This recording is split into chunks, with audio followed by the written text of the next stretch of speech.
Hello, good morning. आज तक हमारी 3 क्लास हो चुकी है और ये क्लास नंबर 4 है। लास्ट 3 क्लासों में सिर्फ ये बताया गया था कि औसत करना कैसे है, तरीके क्या क्या थे उसके।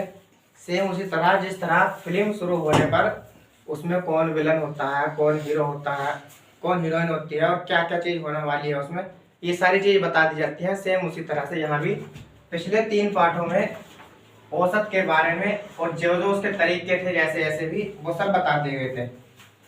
अब नंबर आता है उन औसतों का, उन फॉर्मूलों का प्रयोग करने का कि कैसे प्रयोग किया जाता है उन्हें। शुरू करते हैं ज्यादा बात ना करते हुए।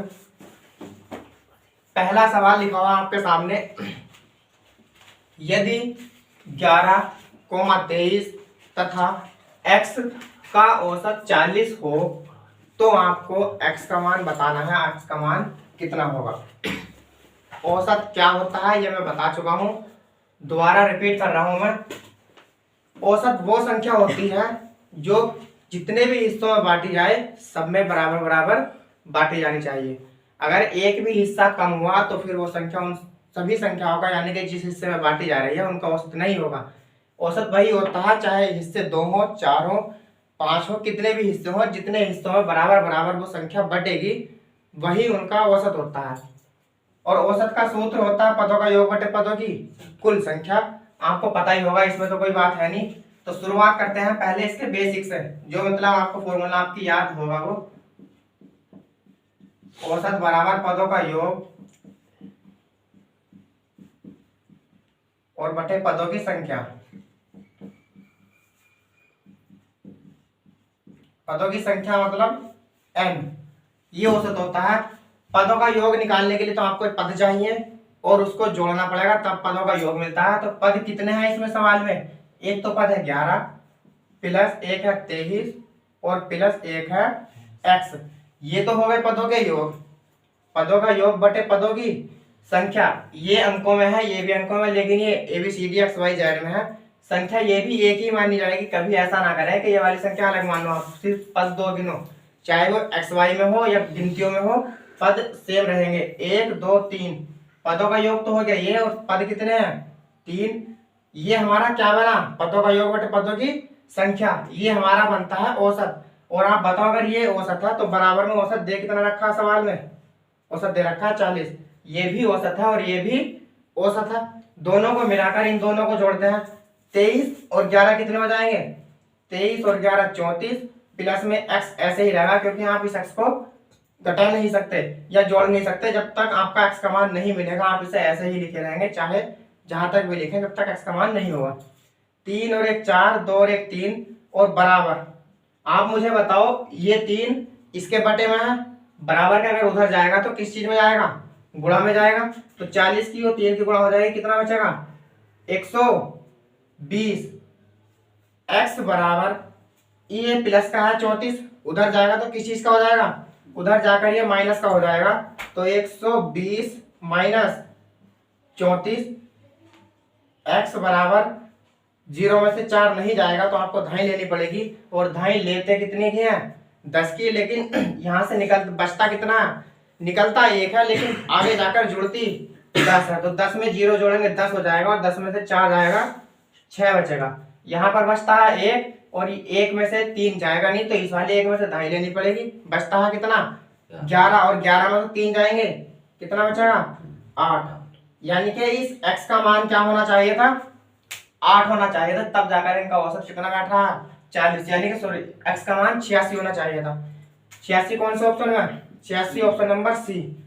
ये बेस था आपका, जो आपको करना था, यही तरीका था। वैसे तो उसका फॉर्मूला जो बेस था इसका करने का वो यही तरीका था, लेकिन हर जगह बेस काम नहीं आएगा और हर जगह ट्रिक भी काम नहीं आएगी। क्योंकि जो बेस होते हैं, बे तो आधार तो है ही, वे हर जगह लग जाएंगे, लेकिन ट्रिक ऐसे नहीं है कि हाँ हर जगह ट्रिक लग जाएगी। ट्रिक कहीं ना कहीं फेल हो जाती है, लेकिन फर्क इतना है, कहीं पर बेसिक आसान हो जाता है तो कहीं पर ट्रिक आसान हो जाती है। इसका हम देखते हैं ट्रिक से भी कैसे ऐसे सवाल को करना है। ये तो आपका आ गया x नंबर 86, x बराबर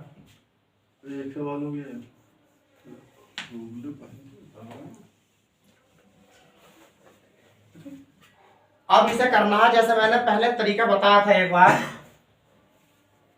औसत है 11 संख्याएं, 11, 23 और x, और इसके बराबर यानी कि औसतन का सबका 40, और 40 यानी कि औसत वो संख्या होती है जो सब में बराबर बराबर होनी चाहिए।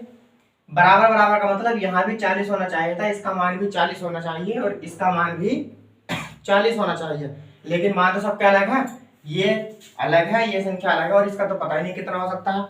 और अगर ये तरीका समझ में ना आए तो पहले फर्स्ट वीडियो देखना, वहां बताया गया था कि 40 यानी कि औसत क्या होता है रियल में। यहाँ पर सब में मान 40 होना चाहिए था, तब जाकर औसत इन सभी संख्याओं का 40 बनता है, लेकिन 40 न यहाँ है न यहाँ, और यहाँ तो कह नहीं सकते कि है कितना। अब आप मानो कुछ देर के लिए अगर ये 40 होना है इसको, तो आपको यहाँ कितने संख्या देने की जरूरत है। ये 11 था और मैं इसे 40 बना रहा हूँ, तो 40 बनाने के लिए कितने की जरूरत है इसमें, 29 की जरूरत है। 29 अगर मैं इसे दे दूं, अपनी तरफ से दे रहा हूं वैसे, क्योंकि संख्या में सवाल में ऐसी कोई संख्या नहीं है जो एक्स्ट्रा हो।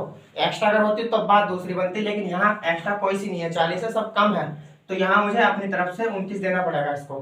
तो मैंने 29 दिए, अब क्या बन जाएगा, ये 40 बन जाएगा।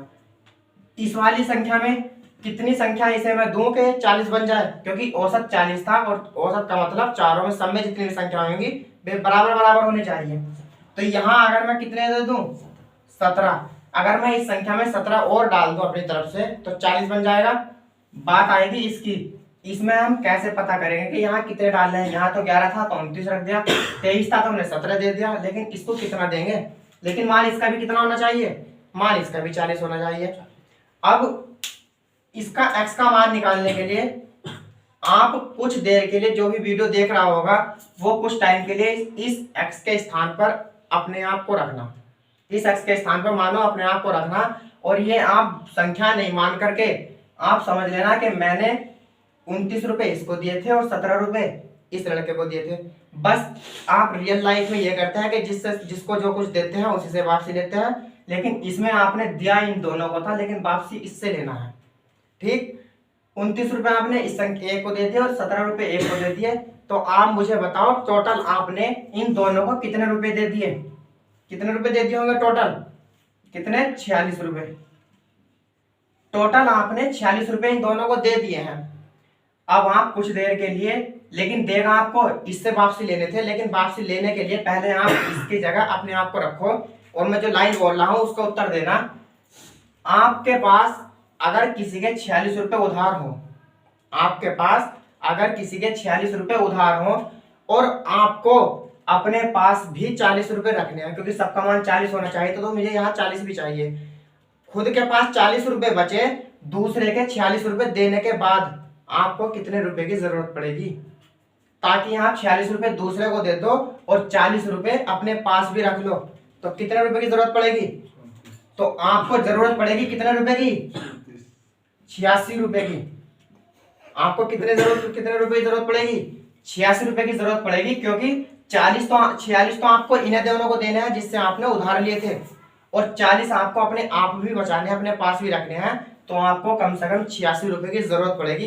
क्योंकि 86 में से अगर मैं 46 घटा दूंगा कितने बचते हैं, 40 बचते हैं। अब इस x का मान भी यहाँ 40 बच जाएगा और इन दोनों का मान भी 40 हो जाएगा, और आपने जिसके उधार लिए थे वो भी उसके पास वापस चले आएंगे। x की जगह आपने खुद को रखा था, जब आपके पास 86 रुपए होने चाहिए, तो बताओ इस x के पास भी कितने होने चाहिए, 86 रुपए होना चाहिए, जो कि आपका ये आंसर है 86। तरीका समझ में नहीं आया होगा शुरू में, लेकिन आप कोशिश करना, दोबारा देखना, नहीं समझ में आएगा तो समझ में आ जाएगा। हमारा इसका तरीका समझाने का और भी हो सकते हैं, लेकिन उम्मीद करता हूँ कुछ तो समझ में आया होगा।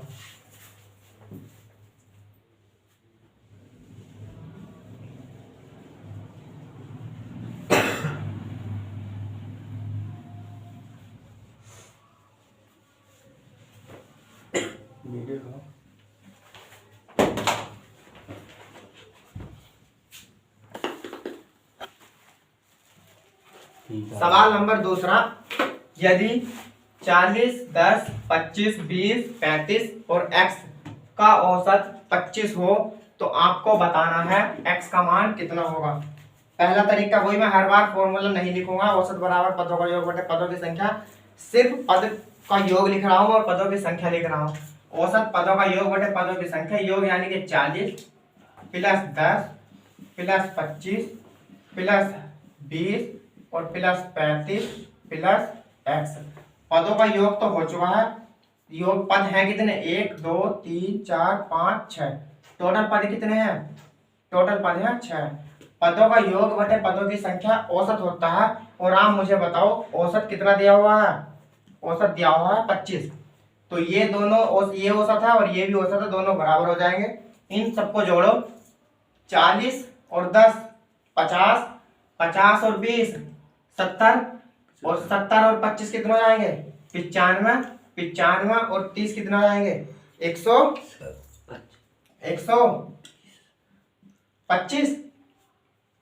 95 और 30 कितने हो जाएंगे,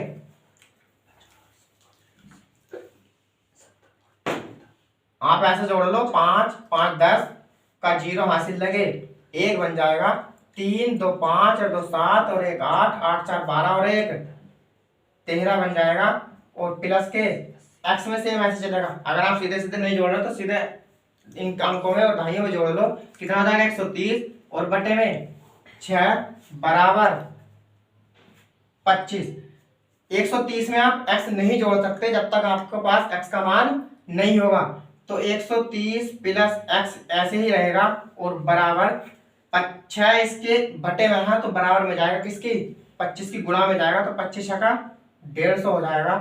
x यहीं पर रखा हुआ है ऐसे ही, 130 प्लस था उधर जाकर माइनस हो जाएगा और 150 में से जब 130 आएंगे तो कितने बचेंगे, 20। यानी कि x का मान कितना होना चाहिए था, x का मान यहाँ पर 20 होना चाहिए था, तब आपका औसत पूरा पूरा कितना बन रहा सभी संख्याओं का, 25 बन रहा था।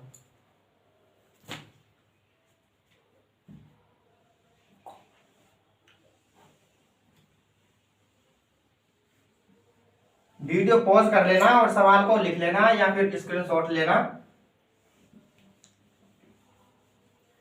अब तरीका लगाते हैं हम पहला वाला, जैसा हमने पहले सवाल में किया था। 40 10 25 20 35 और x, और इनका सभी का औसत दिया हुआ है हमारा 25। यानी कि इन सभी को अगर मैं 25 25 दूं तब भी आपके पास योग बराबर होगा, और इन सबको अलग अलग में जोड़ लूं तब भी आपके पास योग बराबर होगा, वही औसत कहलाता है। या तो संख्याओं को अलग अलग रुपए में बांटो तब उनका योग रहेगा, और उसी संख्या को अगर मैं बराबर बराबर बांट दूं तब भी आपका योग वही रहेगा, और वो जो बराबर बराबर बांटा वो आपका कहलाता है औसत। अब हमें इस संख्या पे भी, इस पे भी, इस पे भी, इस पे भी, और इन सभी संख्याओं का मान क्या होना चाहिए था, 25 होना चाहिए था, क्योंकि औसत कितना है इन सभी का, 25। तो इनका सबका मान 25 होना चाहिए था, और मुझे सबका मान 25 बनाना है। कैसे बनाना है, ये 25 ऑलरेडी पहले से ही है, ये वाला 25 के बराबर है, तो ये 25 हट जाएगा, क्योंकि इसका औसत तो 25 है और वो भी 25 का औसत, तो ये हट जाएगा। हमें 25 बनाना है क्योंकि औसत क्या है, 25 है। आप इस वाले 5, इस 35 में से अगर 5 निकाल दोगे, इस 35 में से 5 निकाल लो और इस 20 को दे दो, कितने हो जाएंगे यहाँ पर, 25 हो जाएंगे। तो ये 25 कट जाएगा। आप बताओ इस 35 में से आपने 5 निकाले तो यहाँ पर कितने बच रहे हैं, 30 बच रहे हैं यहाँ पर, और यहाँ पर अगर 30 बच रहे हैं, अब उस 30 में से फिर से 5 निकाल लो, उस 30 में से फिर से 5 निकाल दो, तो यहाँ कितने बचेंगे, 25 बचेंगे। और जो 5 आपने निकाल ले वो 5 आप इसको दे दो, तो यहाँ पर कितने हो जाएंगे, यहाँ पर हो जाएंगे अब कितने, 15। अब ये 40 है, बताओ ये 40 25 से कितना ज्यादा है, 15 ज्यादा है। अगर मैं इस 40 में से 15 निकाल दूं, 15 मैंने निकाल दिए इस 40 में, यानी कि ये 15 निकाल लिए, यहाँ कितने बच रहे हैं अब 25, और वे 25 कट जाएंगे। ये 15 मैं इस वाले 15 को जोड़ दे रहा हूँ, यानी कि कितने हो जाएंगे, 15 15 30 हो रहे हैं, लेकिन मान बनाना है 25 का, तो दोनों अगर मैं मिला दूं तो हो रहे हैं 30, और 30 में से हमें बनाना है 25, और 30 में से 5 निकल जाएंगे तो कितने बचेंगे, यहाँ 25 बचेंगे। तो ये भी पूरा कर जाएगा, ये भी सब, और ये भी, कितने बच रहे हैं टोटल, 5 बच रहे हैं। तो आप मुझे बताओ इस x को अगर मैं 25 बनाना हो और 5 आपके वो बचे हुए हैं, तो x का मान कितना होगा, कितना होगा x का मान, 25 बनाना था, 5 हमारे पास है, कितने की जरूरत और है, 20 की जरूरत और है, तो x का मान कितना हो जाएगा, 20। x का मान कितना हो जाएगा, 20 हो जाएगा। ये आपका शॉर्ट मेथड था बराबर करने का।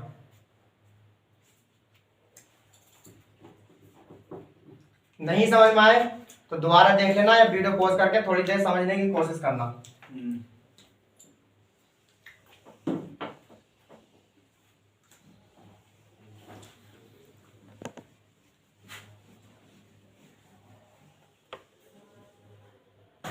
सवाल है तीसरा, संख्याओं 5, 8, 0, 12, 15 का औसत कितना है।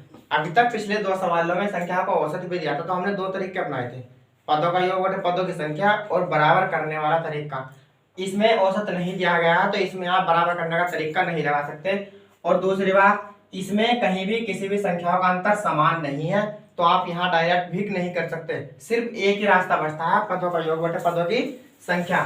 पदों का योग 5 + 8 ये 0 है और इसका मान कुछ होता नहीं है, लेकिन संख्या तो अपना आप में है, ये एक पद अपना आप में है, भले ही इसका मान कुछ ना हो। 0 + 12 + 15 और बटे 1, 2, 3, 4, 5 कितने पद है टोटल पद है 5। अब इन्हें जोड़ लो, 5, 2, 7 और 8, 7, 15 और 5 20 का 0 हासिल लगे, 2 बच जाएंगे, 1, 2 और 2 4 और भाग करने लिए 5 से हम काटेंगे 40 को, कितना बचेगा 8। तो इसका औसत कितना आ जाएगा, औसत आ जाएगा 8। इसमें और दूसरा तरीका लगाओगे क्या, क्योंकि औसत नहीं है बराबर नहीं कर सकते और संख्याओं में अंतर नहीं है, 20 की संख्या नहीं ढूंढ सकते, तो सिर्फ यही तरीका बचता है, पदों का योग बटे पदों की संख्या।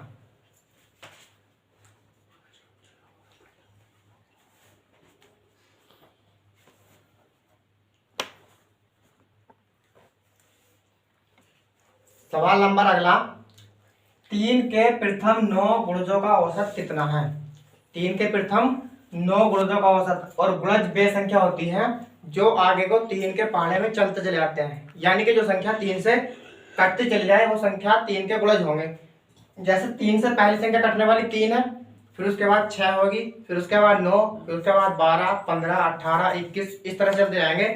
और कहाँ तक देखने हैं, 9 तक देखने हैं, तो 3 के 9 गुणज देख लो, 3, 6, 3 × 9, 3 × 4 12, 3 × 5 15, 3 × 6 18 और 3 × 7 21, 3 × 8 24 और 3 × 9 27।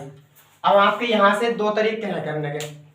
पहला तरीका, आप पदों का योग बटे पदों की संख्या कर लो, लेकिन ऐसा करने में थोड़ा सा टाइम बच जाएगा, लेकिन इसमें एक श्रेणी बननी है और मैंने लास्ट वीडियो में बताया था, जब आपको संख्याएं सम हो या विषम हो, सम और विषम दोनों हो, अंतर अगर समान हो तो औसत जो होगा वो औसत बीच की संख्या होता है। इसमें आप देख लो बीच की संख्या कौन सी है, क्योंकि 3 के बीच में, इनके बीच में 3 का अंतर है, इन दोनों के बीच में 3 का अंतर है, लगातार क्रमशः दो संख्याओं के बीच में अंतर समान होना चाहिए, तो औसत वो संख्या होगी जो बीच में रखी हुई होगी। और 9 गुणज है तो 4 आप इधर से छोड़ दो, 4 आप इधर से छोड़ दोगे तो बच कितना रहा बीच में, 15 बच रहा है, जो कि आपका ये क्या होगा, यही आपका औसत हो जाएगा, औसत बराबर 15। और ये लिखने की भी जरूरत नहीं थी, आप थोड़ा सा माइंड चलाओ, 3 के गुणज लिखने हैं और जब किसी भी संख्या के गुणज लिखोगे जाहिर सी बात है अंतर समान चलेगा, चाहे संख्या बड़ी हो या छोटी हो। 15 के आप गुणज लिखोगे तो 15 दूनी 30, 15 से 45, अंतर कितने का चल रहा है 15 का, तो इनमें अंतर समान चलेगा। और 9 गुणजों का मालूम किया तो इसका मतलब 4 इसके उधर होंगे और 4 इधर होंगे, बीच की संख्या जो बचती है, बीच की संख्या 5 पद बचेगी, और 3 से अगर 5 के हम गुणा करते हैं तो 3 पंजे 15 बन जाएगा। ये आपका औसत था, नोट कर लो।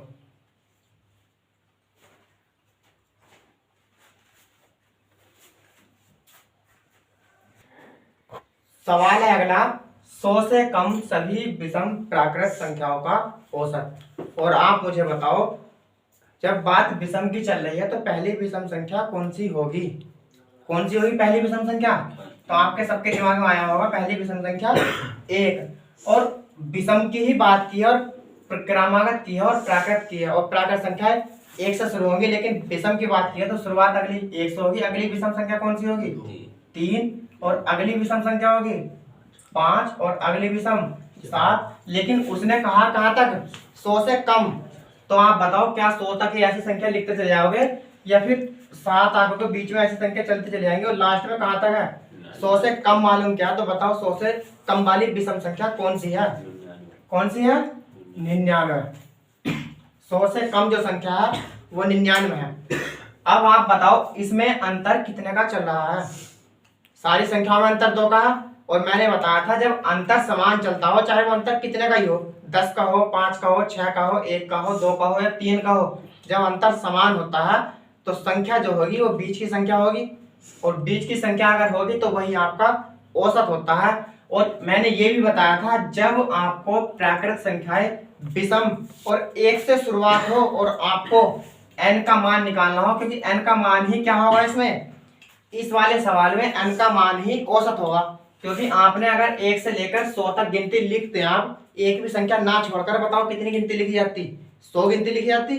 लेकिन यहाँ हर दो अंकों के बीच में एक अंक छोड़ा गया है, तो इसका मतलब आधी संख्याएं लिखी गई हैं, और आधी का मान आधी निकालने के लिए और संख्या आधी लिखी गई है, यानी कितनी संख्या लिखी गई है, वो मान होता है n का। इन वाले सवाल में n का मान ही आपका क्या होगा, n का मान ही औसत होगा, तो n का मान मिल जाए, औसत मिल जाएगा। और मैंने लास्ट वीडियो में बताया था जब संख्या 1 से शुरू हो और विषम की श्रेणी चलती चली जाए, लास्ट में जो संख्या रखी हुई है उससे अगली आने वाली सम संख्या को 2 से भाग कर दिया करो। लास्ट में आने वाली 99 है, इससे अगली सम संख्या कौन सी है, 100, और इस 100 को आप 2 से ही भाग क्यों कर रही है, क्योंकि अंतर कितने का चल रहा है, 2 का, तो आप 2 से भाग कर दिया करो, आपके पास n का मान मिल जाएगा, और जो n का मान होगा वही क्या होगा, औसत होता है। अगर ये बात नहीं समझ में आ रही हो अब तो लास्ट वीडियो जरूर देखें, तब आपको समझ में आ जाएगी।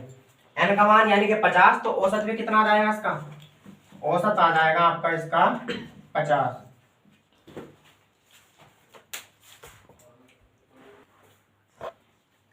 अगला सवाल है प्रथम 5 अभाज्य संख्याओं का औसत कितना है, और आप बताओ क्या कभी भी अभाज्य संख्याओं में अंतर समान मिलता है, कभी समान नहीं मिलेगा, अभाज्य संख्याओं में अंतर समान नहीं मिलता। और पहली अभाज्य संख्या कौन सी होगी, सब जानते हो, कंपटीशन में हो तो प्रथम अभाज्य संख्या क्या होती है, 2, और इससे अगली कौन सी होगी, 3, इससे अगली 5, और फिर 7, और इसके बाद अभाज्य संख्या वही तो होती है जिसके गुणनखंड 2 होंगे, जिसके गुणनखंड 2 होंगे और जो अपने आप से और 1 से कटती है वो संख्या अभाज्य कहलाती है। किसी और से अगर जिसके गुणनखंड 2 से ज्यादा बन गए वो अभाज्य संख्या नहीं होगी। ये सब या तो अपने आप से कटेंगी या फिर 1 से कटती है, गुणनखंड बने कितने, 2, तो वे संख्या अभाज्य कहलाती है जिसके गुणनखंड 2 होते हैं या अपने आप से और 1 से कटती हो। तो बताओ 7 तक तो ये संख्या हो गई, इसके बाद 9 अगर मैं लिखता हूं तो 9 अभाज्य है या भाज्य है, 9 संख्या देखने में विषम है, विषम कह सकते हो, लेकिन उसे अभाज्य नहीं कह सकते, वो भाज्य है। भाज्य क्यों है, क्योंकि 9 के टुकड़े हम किस किस से काट सकते हैं, इस 9 को 1 से काट सकते हैं, 3 से काट सकते हैं और 9 से काट सकते हैं। तो जिन संख्याओं के गुणनखंड या फैक्टर 2 से ज्यादा हो वे संख्याएं भाज्य कहलाती हैं, और ओनली 2 हो वे संख्याएं अभाज्य कहलाती हैं। तो हमें 9 तो लेना नहीं है, 9 के बाद 10 नहीं होगा, 10 के बाद क्या आएगा, फिर 11 आएगा। तो प्रथम 5 के मालूम कीजिए, तो प्रथम 5 क्या हो गए, प्रथम 5 ये हो गए। अगर इनमें अंतर समान होता तो हम बीच का मान निकाल देते और बीच का मान आपका औसत आया था, लेकिन अंतर समान इसमें है, इसमें है, इसमें है, लेकिन इन दोनों में अंतर समान नहीं है। तो जहां अंतर समान नहीं होता वहां संख्या बीच की औसत नहीं होगी। अब आपको सिर्फ एक ही तरीका है, पदों का योग, पदों की संख्या बटे पद कितने हैं 5, भाग करने के अलावा कोई तरीका नहीं है। अब आप इसे जोड़ लो, 11 और 7 18, 18 और 2 20, 20 और 7 20 और 8 कितने हो गए 28 बटे 5, 20 और 8 28 बटे 5 हो गया। अब आप 5 से भाग कर दो, 5 से भाग करने का मतलब 28 दूनी 56 और पॉइंट आ जाएगा बीच है 5:6।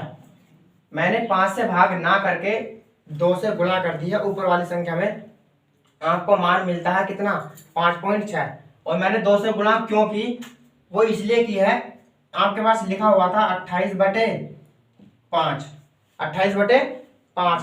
अब आप मुझे ये बताओ, अगर आपको कहीं भी किसी भी संख्या पे ये संख्या लिखी हुई है और नीचे अगर आपके पास 10 हो, नीचे अगर 10 हो तो बताओ अगर ये 10 हटाना हो, ऊपर क्या काम करते हैं आप, पॉइंट लगाने का। नीचे 1 0 थी तो ऊपर आप 1 अंक छोड़ करके पॉइंट लगा देते हो, तो इसे काटेंगे तब तो 2 4 और यहाँ पॉइंट लगा दो और ये 5 आ जाएगा, यही तो आंसर होगा। ठीक, मैंने यहाँ इसमें मुझे 5 से भाग देनी थी 28 को, लेकिन मैं 28 को 5 ना देकर 2 से गुणा नीचे कर रहा हूँ और 2 से गुणा ऊपर कर रहा हूँ, क्योंकि जब जितनी गुणा आप ऊपर करते हो उतनी गुणा नीचे, जितना आप ऊपर जोड़ोगे उतना ही नीचे, बराबर मान देना चाहिए, चाहे जोड़ने का हो, घटाने का हो या भाग करने का हो। तो 28 दूनी कितने हो जाएंगे, 28 दूनी 56, और नीचे कितना आएगा 5 दूनी 10 हो जाएगा। अब आप मुझे बताओ ये वाला 10 अगर हटाना हो नीचे का तो आप क्या काम करेंगे? 5.6 तो करेंगे। तो यही तो मैंने किया, मैंने 2 से गुणा ऊपर कर दी तो कितना, और एक अंक छोड़ करके पॉइंट लगा दिया।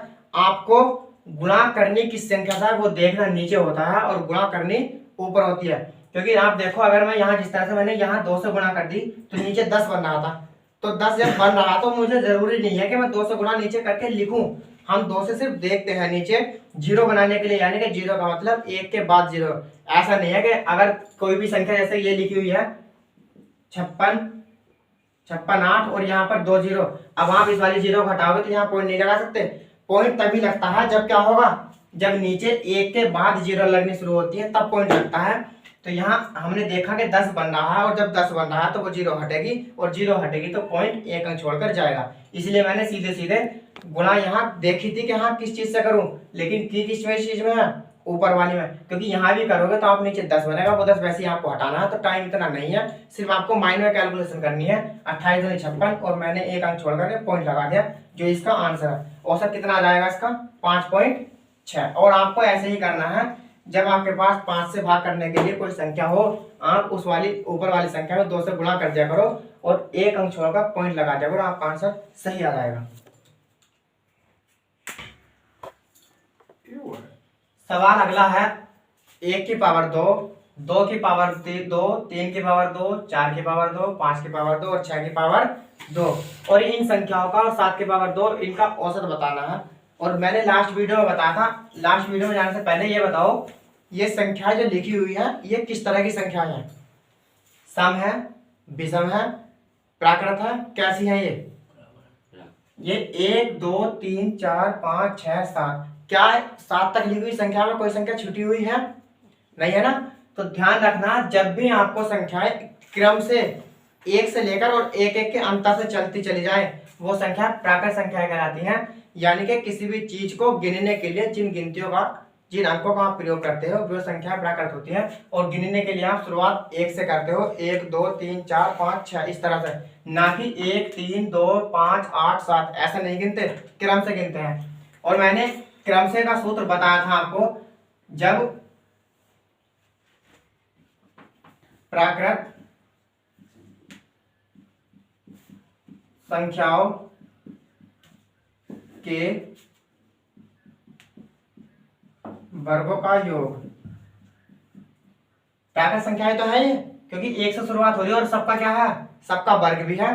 तो हमें वर्ग का योग, अगर मैं एक बात करूं इसके, तो योग का सूत्र आता है इसका n प्लस 1 2n प्लस 1 बटे 6। और ये सूत्र कहाँ से आता है मैंने लास्ट वीडियो में बता दिया था, पहले वो वीडियो देखना तब आप ये वाली वीडियो देखना तभी समझ में आएगा। क्योंकि लास्ट वीडियो में मैंने औसत कहाँ से कितना कैसे आता है वो सारी चीज बता दी गई थी। इसमें सिर्फ आपकी प्रैक्टिस चल रही है कि आपने कितना याद किया कितना नहीं। तो ये तो था इनका योग, क्योंकि वर्ग चल रहे हैं, प्राकृत संख्याएं हैं, योग आ गया ये। अब बात आएगी कि इसमें ये n कहाँ से आया, n क्या होता है। तो ध्यान रखना सिर्फ प्राकृत संख्याओं में जितनी आप संख्या लिखते हो और जो संख्या लास्ट में लिखी जाती है वही n का मान होता है।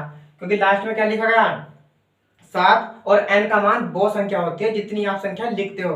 तो 1 से लेकर आपने कितनी संख्याएं लिखी, 7 संख्याएं लिखी है, तो n का मान होता है यहाँ पर 7। अब मुझे निकालना है इसका औसत, पदों की प्राकृत संख्याओं के वर्गों का औसत निकालना है। तो औसत निकालने के लिए आपको 2 चीज चाहिए, पदों का योग और पदों की संख्या। तो आप मुझे बताओ ये जो लिखा हुआ है ये टोटल योग ही तो है, ये योग है, यानी कि n प्लस 1 और 2n प्लस 1 और इसे मैं 6 से भाग कर दूं तो ये तो हो गया योग। लेकिन औसत के लिए आपको पदों की संख्या से भाग देनी पड़ती है, और पदों की संख्या क्या कहते हैं, उसे n कहते हैं पदों की संख्या को। यानी आपने कितने पद लिखे, तो आपने 7 पद लिखे, यानी कि n का मान n से भाग करोगे और इस n के बटे में 1 आएगा, तो 1 जब गुणा में ऊपर जाएगा इसकी और ये वाला n यहाँ पर पहुंच जाएगा, तो जब ये n यहाँ आएगा तो इस वाले n से ये n कट जाएगा, यानी कि समीकरण बनेगी। अब ये वाला n यहाँ से हट करके कहाँ जाएगा, ये n यहाँ आ जाएगा और इस वाले n से n कट जाएगा। कितना बच रहा है, सिर्फ आपके पास बच रहा है n प्लस 1 2n प्लस 1 और अपॉन 6, ये बन रहा है औसत। तो हमें इसी में अब फॉर्मूला लगाना है, n का मान आपके पास है, n बराबर कितना है, n बराबर 7 है। अब आप इसमें फॉर्मूला लगा दो, n का मान 7, यहाँ पे 7 आ जाएगा और 1 जोड़ दें, कितना हो जाएगा, औसत कितना बचेगा आपका, यानी कि 7 और 1 8, और गुणा में चल रहा है तो 7 की गुणा यहाँ 2 में, क्योंकि ये दोनों गुणा में है, 7 दूनी 14 और 1 15, और बटे में कितना बच रहा 6, 3 से काट रहा हूँ, 3 दूनी 6, 3 पंजे 15 और 2 चौक 8 और 5 चौक 20। औसत कितना है आपका, औसत आपका आया है 20। और ये कैसे क्यों आया है, ये सारी तरीके जानने के लिए आपको पहले लास्ट वीडियो देखनी पड़ेगी, तब समझ में आएगा कि ये संख्या कहाँ से आती है और ये कैसे कैसे बचता है। आंसर इसका आपका 20 है।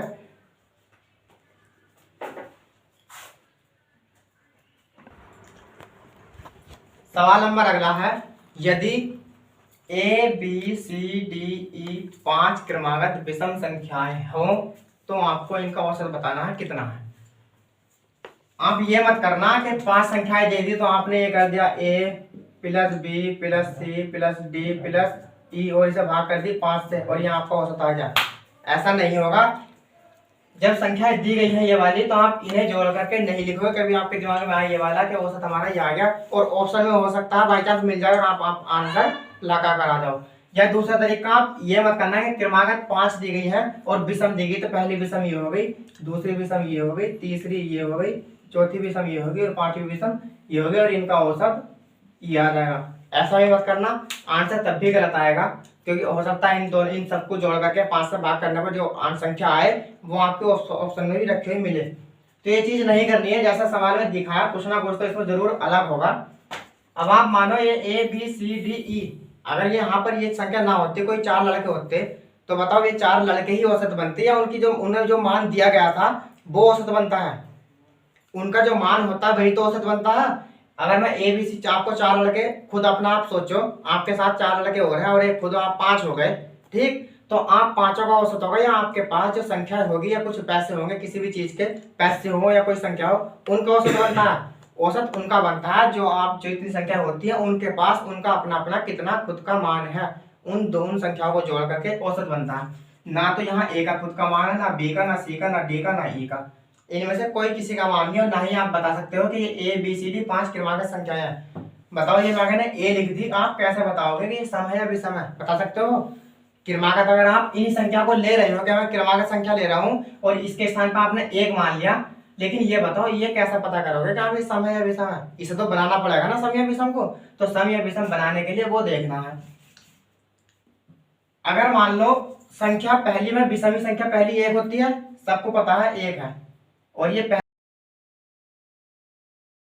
अगर आप मुझे बताओ अगर दूसरी संख्या विषम बनानी हो आप क्या करोगे, अगर दूसरी विषम संख्या बनानी हो तो इस 1 के साथ क्या करोगे, दूसरी विषम संख्या बनाने के लिए क्या इस पहली संख्या में आप 2 जोड़ोगे, तभी तो विषम संख्या बनेगी, क्योंकि 2 और 1 3, इसे 3 नहीं लिखना, सिर्फ ऐसे ही लिख रहना है। 2 संख्या बन गई, अगली तीसरी संख्या बनाने के लिए और विषम ही बनानी है, बताओ फिर से क्या करोगे, पहली तो 1 हो गई, दूसरी 1 प्लस 2 हो गई, ये 3 हो गया, और 3 में फिर क्या करते हो आप, अगली विषम बनाने के लिए 2 और जोड़ोगे तभी तो 5 बनेगा। तो 2 जोड़ने का मतलब पहली ये रही और ये वाला 2 और ये 2, और इन दोनों को जोड़ करके क्या मैं ऐसा लिख सकता हूँ 4 जोड़ूंगा, 1 प्लस 4 जोड़ सकता हूँ तब भी विषम बनेगी, 3 संख्याएं बन गई। अगर चौथी संख्या बनानी हो, विषम बनानी हो, तो पहली संख्या तो यही थी, ठीक, और अगली संख्या ये वाली 4 इसमें था, इसी में तो 2 जोड़ना है, 4 ये था।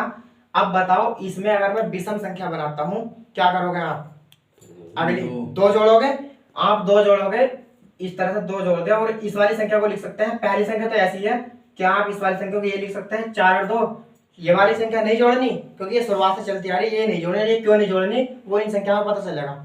इन दोनों को जोड़े 6, 1 और 1 और 6 7, विषम संख्या बन गई।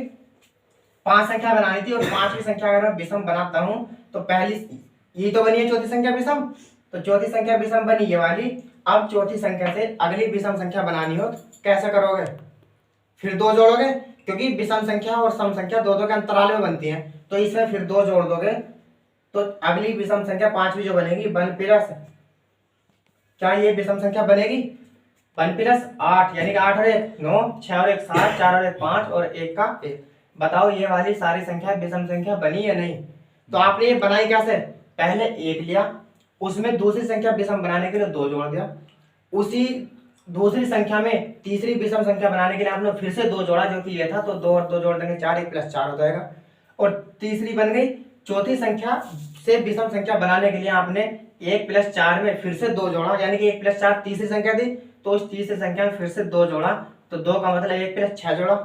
और फिर पांचवी संख्या बनाने के लिए 1 + 6 में अगर मैं 2 जोड़ दूंगा तो 1 + 8 जुड़ेगा। पहली संख्या में 1 + 2 जोड़ा, दूसरी संख्या में 1 + 4 जोड़ा, और तीसरी संख्या में 1 + 6 जोड़ता, और अगली संख्या में 1 + 8 जोड़ा। क्या ये सारी विषम संख्याएं हैं या नहीं? अब सेम इसी तरीके से इन संख्याओं के मान बनाने हैं आपको, विषम संख्याएं। अगर ये बात समझ में आ गई हो तो, अगर नहीं आई हो तो दोबारा देखना, फिर कोशिश करना समझने की। अब यहाँ ए का मान नहीं पता, बी का मान नहीं पता, सी का मान नहीं पता, ई का भी, डी का और ए का किसी का मान नहीं पता, और इन्हें विषम संख्या बनाना है मुझे। तो मान लो अगर मैं पहली संख्या, इन पांचों में से पहली संख्या मानता हूं ए, वहां क्या माना था, पहली संख्या 1 माना था, यहाँ क्या मान लिया, ए मान लिया। तो बताओ दूसरी संख्या जब बनेगी तो दूसरी संख्या, क्या आपने वहां 1 में 2 जोड़ा था, तो यहाँ इस वाले ए में पहली संख्या में तो 2 जोड़ा था, क्योंकि वहां पहली संख्या 1 थी, और आपने 1 में 2 जोड़ा, अगली दूसरी संख्या बनाई, तो इस वाले ए में अगर मैं 2 जोड़ दूं, बताओ क्या बनेगी, दूसरी संख्या बनेगी, विषम संख्या बनेगी। और अगर मुझे तीसरी संख्या चाहिए, तो आपने वहां पर तीसरी संख्या जब बनाई थी, तो इस वाली दूसरी संख्या में क्या 2 और जोड़ा था, तो 2 और जोड़ने का मतलब 2 और 2 4, 4 ही तो जोड़े थे, तो a + 4 ये तीसरी विषम संख्या बनी। और चौथी विषम संख्या बनाने के लिए वहां पर आपने तीसरी विषम संख्या में 2 और जोड़ा था, 2 का मतलब 2 और 4 6 हो गए थे, तो 6 जोड़ा था, तो a + 6 हो जाएगा। और पांचवी विषम संख्या बनाने के लिए a+ कितना हो जाएगा, 2 4 6, यहाँ कितना होगा 8, जो कि सेम टू सेम वहां बनी हुई थी, 8 हो जाएगा। अब बताओ पहली विषम संख्या ये बन गई, दूसरी विषम ये है, तीसरी ये है, चौथी ये बन गई, पांचवी ये, और ये पांचों संख्या कौन कौन सी थी, ये वाला ए थी, ये बी थी, और ये सी, ये डी हो गई, और ये ई हो गई। पांचों विषम संख्या का मान मिल गया। अब इनका औसत चाहिए, और औसत बराबर क्या होता है, औसत होता है पदों का योग बटे पदों की संख्या। योग आप इन सबको जोड़ कर तो निकालते हो, तो योग हो जाएगा आपका a + 2 और प्लस a + 4 और प्लस a + 6 और प्लस के a + 8। पदों का योग बटे पदों की संख्या, और पदों का योग बटे पदों की संख्या कितनी थी, संख्या ये टोटल 5 तो थी, तो 5 से हम यहाँ पर भाग कर देंगे। अभी ना जोड़ो, 1 2 3 4 5, कितने ए है, 5 ए है, तो 5 आ जाएगा, 5a + 2 और 4 6, 6 और 4 सॉरी 6 6 12, और 12 और 8 20, और बटे कितना चल रहा है 5। यहां से मैं 5 कॉमन ले रहा हूं, तो अंदर कितना बचेगा, a + 5 = 20, और बटे में 5, इस 5 से 5 कर जाएगा, कितना बच रहा a + 4। ये क्या हुआ आपका, a + 4 क्या हुआ, ये औसत, जो कि सवाल में मालूम किया गया था औसत। सवाल तो करने का तरीका जो बेस था वो ये था, लेकिन आपको करना ऐसे नहीं है, ये तो मैंने समझाने के लिए आपको बताया है। अब आप ध्यान दो, क्या इन सभी संख्याओं में 2 का अंतर चल रहा था, 2 का अंतर चल रहा था, नहीं। अब आप बताओ अंतर समान था या अलग अलग था, समान था। और जब अंतर समान होता है तो औसत जो होता है वो बीच की संख्या होता है या नहीं, बताओ। ये 5 संख्या मैंने सीधे सीधे ऐसे लिख दी, और इसमें बीच की संख्या औसत होगा या नहीं। 2 आप इधर छोड़ दो और 2 वाली संख्या इधर छोड़ दो, बीच की संख्या क्या बच रही, a + 4, तो आपका औसत क्या हुआ, a + 4, जो अभी आया था a + 4। ये इस तरह से देखने का ये तरीका था आपका करने का, लेकिन आपको जो थोड़ा सा दिमाग चलाना है वो ये चलाना है, अंतर आपको यहाँ पर सब में 2 2 का मिला है, और 2 2 के अंतर से अगर संख्या चलती हो, 2 2 के नहीं, अंतर समान से अगर संख्या चलती हो, तो बीच की संख्या जो रखी होती है वो औसत होती है, और बीच की संख्या इसमें a + 4 है, 2 इधर छोड़ दोगे और 2 संख्या उधर छोड़ दोगे आप, तो a + 4 हो जाएगा आपका औसत। सवाल अगला है, 4 संख्याओं a b c d का औसत 40 है, तथा फिर से 4 संख्याएं हैं a b e f का भी औसत 40 है। तो आपको बताना है इन चारों में से कौन सा कथन सत्य है। ये वाला कथन सत्य है, या बी ऑप्शन सही है, सी ऑप्शन सही है या डी ऑप्शन सही है। अब चार संख्याएं थी, कौन कौन सी चार संख्याएं हैं करने का तरीका, ए प्लस बी प्लस सी और प्लस डी, और औसत अगर 40 है तो बताओ पदों का योग बटे पदों की संख्या होगा। औसत पदों का योग तो ये होगा, पदों की संख्या कितनी है 4, ए बी सी डी 4, और इनका औसत क्या है कितना 40। तो आप मुझे बताओ यहाँ ए प्लस बी प्लस सी और प्लस डी बराबर कितना बचेगा। ये 4 इसके बटे में है, उधर जाएगा तो 160 हो जाएगा। ये था पहली वाली समीकरण, पहली वाली चार संख्याओं का योग। अब दूसरी वाली चार संख्याएं कौन कौन सी हैं, दूसरी चार संख्याएं हैं ए प्लस बी प्लस ई और प्लस एफ। पदों का योग और बटे पदों की संख्या, और इनका भी औसत कितना है, इनका भी औसत कितना है 40। तो ये हो जाएगा ए प्लस बी प्लस ई और प्लस एफ बराबर 4 चौक 16, यानी कि दोनों चीजें बराबर आ गई। इन चारों का योग भी 160 है और इन चारों का योग भी 160 है।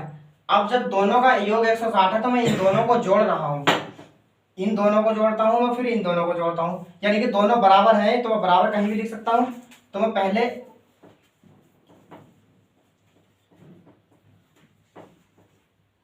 ये वाली संख्या लिख रहा हूं मैं, क्या थी ये संख्या ए प्लस बी प्लस सी और प्लस डी, क्योंकि दोनों का मान बराबर बराबर है तो मैंने इस वाले 160 के बराबर ये लिख सकता हूं, क्योंकि दोनों चीज बराबर है, क्योंकि ये 160 है और ये 160 है। और जब ये दोनों 160 दोनों बराबर है तो बताओ ये वाली संख्या और ये संख्या दोनों बराबर होंगी या नहीं, दोनों बराबर होंगी। ठीक, तो मैं इसके बराबर में लिख रहा हूँ ए प्लस बी प्लस ई और प्लस एफ। आप बताओ ये अगर ए प्लस का इधर आएगा तो माइनस का, और ये बी प्लस का इधर आएगा तो माइनस का। ध्यान रखना जब संख्या बराबर में प्लस माइनस में हो, अगर दोनों संख्याएं बराबर में प्लस प्लस में हो तो वो संख्या कट जाती है, और दोनों संख्याएं बराबर में माइनस माइनस में हो तो संख्याएं कट जाती है। तो ये वाला ए जब प्लस है इधर आएगा माइनस में तो कट जाएगा, और ये वाला बी जब प्लस में है तो इधर आकर के माइनस में कट जाएगा। तो यहाँ कितना बचेगा सी प्लस डी, और उधर कितना बचेगा E plus F, E plus F. अब आप देख लो ये वाली समीकरण कौन से ऑप्शन में, सी प्लस डी बराबर ई प्लस एफ। जिस समीकरण में ये, जिस ऑप्शन में ये समीकरण होगी वो आपका आंसर होगा। कौन से में है ये बी में है, सी प्लस डी बराबर ई प्लस एफ, और यही आपका आंसर है। यही कथन क्या था, यही कथन क्या है सत्य है। ऑप्शन नंबर बी आपका कथन सत्य है, और यही इसमें मालूम किया गया था कि कौन सा कथन सत्य है।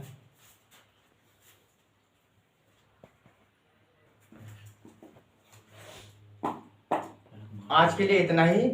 इस वीडियो में प्रैक्टिस की शुरुआत हो चुकी है। जो क्या क्या सामान था, क्या क्या चीज़ थी इसमें, औसत कैसे निकालना कैसे नहीं, वो चीज़ मैं लास्ट 3 वीडियो में बता चुका हूँ। और लाइक करना, सब्सक्राइब करना और शेयर करना ये तो खैर आपकी मर्जी है, लेकिन कमेंट्स में इतना ज़रूर बताना कि आपको समझ में कितना आया। सवाल कम हुए हैं, 9 ही सवाल हुए हैं, लेकिन मेरे हिसाब से आपके लिए और मेरे लिए भी यही मान्य होना चाहिए कि सवाल कम हो, लेकिन कम होने पर वे समझ में कितने आए, ज़रूरी ये है। आप सवाल करते चले गए लेकिन समझ में ना आए तो उससे भी कुछ फ़ायदा नहीं है। सवाल भले ही कम हो रहे हो, लेकिन अगर वे सारे सवाल समझ में आ रहे हैं तो आपके लिए वे सारे सवाल सही हैं। बाकी आपकी लाइक शेयर करना तो आपकी मर्जी है, लेकिन कमेंट्स में ये ज़रूर बता देना कि आपको वीडियो कैसी लगी, क्या इसमें कमी है। और वीडियो की तो मैं बात कर ही नहीं सकता क्वालिटी की, क्योंकि क्वालिटी तो फिलहाल अभी कुछ दिन ऐसी आएगी जो भी कुछ है आपके सामने, लेकिन क्वालिटी को छोड़ करके आपको समझाना, कितना समझ में आ रहा है कितना नहीं आ रहा है, ये कमेंट्स में ज़रूर बताना। बाकी बातें कल आपसे मिलते हैं, कल होंगी। धन्यवाद।